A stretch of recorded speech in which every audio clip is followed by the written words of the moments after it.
The banana we all love to eat looks like this, the one that you and I eat most of the time. And I can safely assume that because this one kind is exported all over the world. Have you ever wondered how did this banana become so popular? Why not any other variety of banana? Even though there are almost 1,000 types of banana available all over the world. But did you know that this was not always the case? In fact, this was not the original banana. The original banana was called the Gros Michel, which translated as Big Mike. Yeah, it was described as being larger in size, having a thick skin with a creamy texture and a more intense fruity taste to it. Don't know what you're thinking about, but it was well-deserved name, right? Sounds like banana on steroids. Almost make you wonder, are these bananas used to be way more delicious? Well, that's what people who had it say. We will discuss how this banana came to an end while the one we know now replaced it. Bananas were first appeared in Papua New Guinea over 7,000 years ago in some sources and 10,000 years ago in some other sources. So the banana got its name from the Arabic word banan, which means finger. Surely it does not look like finger now, but it used to look like a finger during those times. Before harvest, the banana is only 1% fructose. By the time it is browning in your kitchen, it is nearly 80% fructose, which means more ripe the banana is, the more calories it has. Naturally sweet and fruity, bananas are also an excellent source of potassium, which helps maintain healthy blood sugar levels. They're also high in fiber, making them an important food to incorporate into your diet. They're the world's largest food crop and the fourth largest product grown overall after wheat, rice, and corn. In 2023, worldwide, around 250 billions of bananas were produced. That which enters international commerce is worth 5 billion per year. The global banana industry is projected to grow at a compound annual growth of 4.5% between 2022 and 2027. Now, how did the Gros Michel, as we know as Big Mike, come to an end? It all started with this company called United Fruit Company, which is formed in 1899, monopolized the banana trade in Central America, owning vast plantation, railroads, and even influencing governments, earning them the nickname El Pulpo, which means the octopus, all while exploiting the people of South America to dominate the banana supply chain. To have a hold of banana export, they built railroads, housing, hospitals, and they even paid for the workers in amenities instead of real money, making them harder to leave. The original variety got wiped out in 1950 by a disease called Panama disease from a fungus called Fusarium oxysporum that are considered as a race 1 of the fungus. Banana is a clone of itself, and when the disease affects one banana, it can affect all the other bananas grown in any part of the world.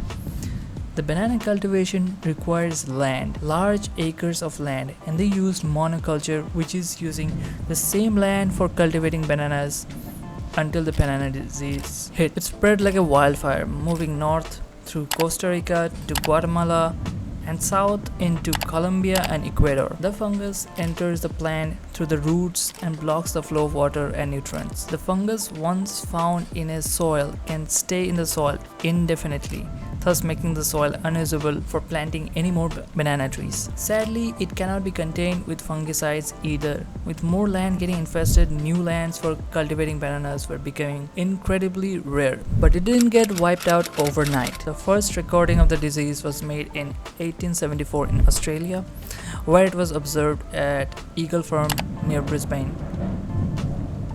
It was then reported from Panama in 1890. Within a decade, the disease has spread to Costa Rica and subsequent outbreaks occurred in Suriname, Cuba, Trinidad, Jamaica, Honduras, and Guatemala. The disease has since been reported from most banana-producing countries. During early 1900s, when the disease hit the Central America, they cleared new rainforest to plant disease-free Gros Michel. Not until mid-1900s they realized that all the lands are now getting infested with the disease. It was recorded that around 74,000 acres of land in the Central American countries became infested with the disease in the span of 12 years, which means they won't be able to use the land to cultivate banana again. It first showed its symptoms with becoming pale yellow in the early stage to dark red to almost black in later stages. Eventually, all the leaves fall down and dry up. It can be transmitted through water. The sad news is that the Big Mike variety that once dominated the banana export is no longer commercially grown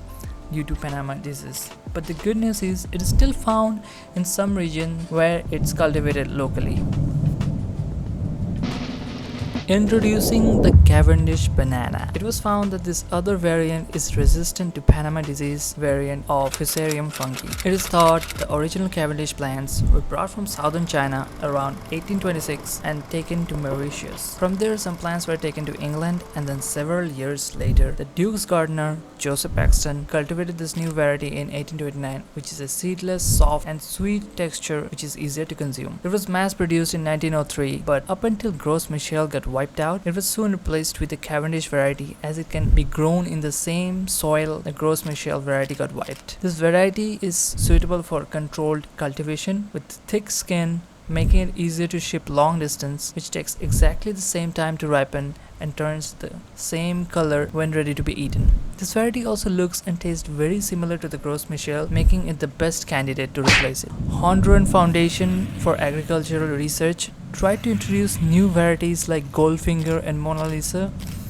but the consumers didn't bite at all. With the Cavendish that once was thought to be the resistant to Fusarium fungi is now coming to an end due to this new variant called Tropical Race 4, in short Tier 4, found in Taiwan at the end of 1980. Soon it got spread to countries like Vietnam, Laos, Pakistan, India, Mozambique and Australia. Tier 4 possesses a serious threat to a multi-billion-dollar industry and a food stability of millions of poor farmers. And Cavendish bananas are also monoculture, reproducing via cloning rather than seeds, and it resists Panama disease and many other serious banana effect disease ranging from fungal, bacterial and viral infections. Researchers are also searching for new wild bananas to create hybrid bananas in the hope of generating a new variety with strong resistance to diseases. However, the resulting fruit also needs to taste good, ripen in a predictable amount of time, travel long distance undamaged, and be easy to grow in great quantities. Currently, no cultivar or hybrid meets all of this criteria. Now, there's no exact time when this banana will be wiped out or if you find a way to save it. The other popular variety of bananas that we should try are Blue Java, Goldfinger, Red Banana. That's it for this video. Thanks for watching.